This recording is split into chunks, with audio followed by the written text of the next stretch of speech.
Hello दोस्तों, नमस्कार। आज मैं आपको देवी माता के द्वारा चंड मुंड वध का संहार की कथा सुना रही हूँ। तो सुनिए। तब अंबिका ने उनके शत्रुओं के प्रति बड़ा क्रोध किया। उस समय क्रोध के कारण उनका मुख काला पड़ गया, तलाट में भौहें टेढ़ी हो गई और वहां से तुरंत विकराल मुख वाली काली प्रकट हुई, जो तलवार और पास धारण किए हुए थी। वे विचित्र खड्ग बाण धारण किए और चीते के चर्म की साड़ी पहने हुए नर मुंडों की माला से विभूषित थीं। उनके शरीर का मांस जैसे सूख गया था। वे केवल हड्डियों का ढांचा था। जीभ लपलपाने के कारण वे और भी डरावनी प्रतीत होती थी। उनकी आंखें भीतर को धसी हुई और स्तंभ थीं। वे अपनी भयंकर गर्जना से संपूर्ण दिशाओं को गूंजा रही थीं। बड़े बड़े दैत्यों का वध करती हुई वे कालिका देवी बड़े वेग से दैत्यों की उस सेना पर टूट पड़ी और सबको भक्षण करने लगीं।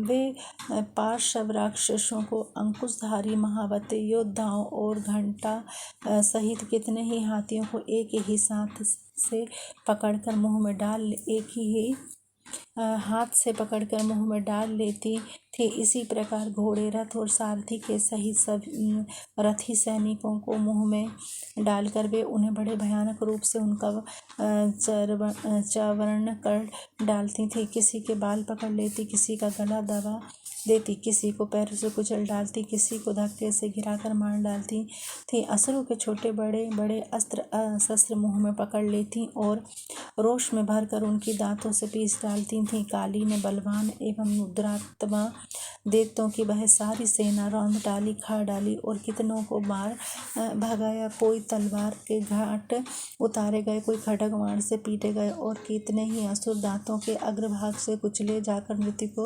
मृत्यु को प्राप्त हुए। इस प्रकार देवी ने असुरों की उस सारी सेना को क्षण भर में मार गिराया।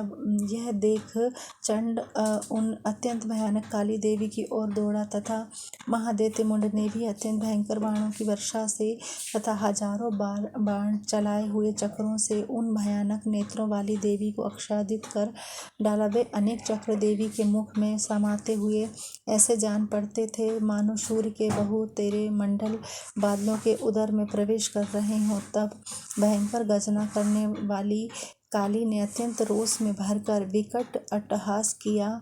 उस समय उनके विकराल बदन के भीतर कठिनता से देखे जा सकने वाले दांतों की प्रभा से भी अत्यंत उज्ज्वल दिखाई देती थी। देवी ने बहुत बड़ी तलवार हाथ में ले हम का उच्चारण करके चंड पर धावा किया और उसको बालों से पकड़कर उसी तलवार से उसका सिर काट डाला। चंड को मारा गया देखकर मुंड भी देवी की ओर दौड़ा। तब देवी ने रोष में भरकर उसे भी तलवार से घायल करके धरती पर सुला दिया। महापराक्रमी चंड और मुंड को मारा गया देख मारने से बची हुई बाकी सेना भय से व्याकुल हो चारों ओर भाग गई। तदंतर काली ने चंड और मुंड का मस्तक हाथ में ले चंडिका के पास जाकर प्रचंड अट्टहास करते हुए कहा, देवी, मैंने चंड और मुंड नामक दो महापशुओं को तुम्हें भेंट किया है। अब युद्ध यज्ञ में तुम शुंभ और निशुंभ का स्वयं ही वध करना। ऋषि बोले। वहां लाए हुए उन चंड मुंड नामक महादैत्यों को देखकर कल्याणमयी चंडी ने काली से मधुरिम वाणी से कहा, देवी, तुम चंड और मुंड को लेकर मेरे पास आई हो, इसलिए संसार में चामुंडा के नाम से तुम्हारी ख्याति होगी। इस प्रकार चंड मुंड का वध हो गया। और श्री मार्कंडेय पुराण में शकुनी मनवंतर की कथा में चंड मुंड नामक वध अध्याय खत्म हुआ। धन्यवाद।